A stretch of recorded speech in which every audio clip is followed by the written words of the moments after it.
Est-ce possible de pouvoir dire à Dieu « Notre Père » sans avoir ne serait-ce qu'un pressentiment?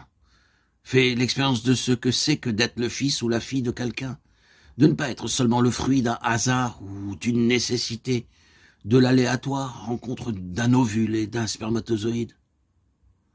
Reconnaître quelqu'un comme son fils, sa fille, reconnaître quelqu'un comme son père, sa mère, n'est pas simple soumission à la biologie, mais émergence d'une gratitude. Avons-nous eu suffisamment de pères pour nous fonder? C'est-à-dire, avons-nous vraiment été reconnus comme sujet d'une pensée et d'un désir, pour ne pas dire d'un amour, et non comme objet d'une interaction féconde et fabricante que préside la différence de la pulsion? Dire que Dieu est Père, c'est dire que nous sommes posés dans l'existence comme sujet d'un désir et non comme objet d'un déterminisme. Nous ne sommes pas le rouage infime d'une infinie machinerie cosmique, mais nous sommes pensés et voulus comme sujets capables à notre tour d'un désir, désir de l'être et désir de l'autre. Une des fonctions du Père est aussi de différencier l'enfant de sa mère.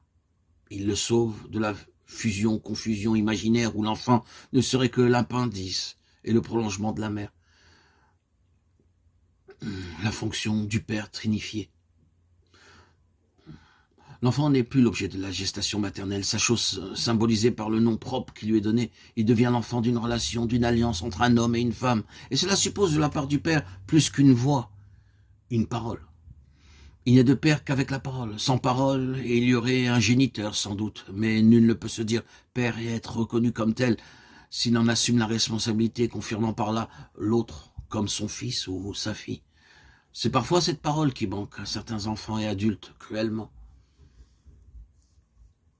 C'est parce que l'homme a des mots qu'il connaît les choses, et le nombre des choses qu'il connaît correspond au nombre de choses qu'il peut nommer. Dis seulement une parole et je serai guéri. Une parole du Père suffit à l'enfant pour être nommé, pour être guéri de l'incertitude. C'est la parole de celui qui m'aime, qui m'arrache à la matière, et fait de moi un sujet, une liberté vivante, qui peut regarder la femme d'où je viens, non comme une matière, une matrice, mais comme une mère. La pensée amérindienne garde un bel écho de cette expérience quand elle dit qu'on ne peut reconnaître la terre comme sa mère et comme être vivant, que si on la reconnaît fécondée par le ciel, appelée le grand esprit, notre Père, et que si on se reconnaît soi-même comme fils, fille du ciel et de la terre. Je ne suis pas pur esprit, je ne suis pas le Père, je ne suis pas pure matière, je ne suis pas la mère. Je suis entre les deux, je suis le fruit du ciel et de la terre, matière et esprit, rencontre du Père et de la mère. Je ressemble à l'esprit par le désir, la parole et la pensée, je ressemble à mon Père. Je ressemble à la matière par mes atomes, mes cellules, mes différents acides, je ressemble à ma mère. Je suis les deux et je suis un autre.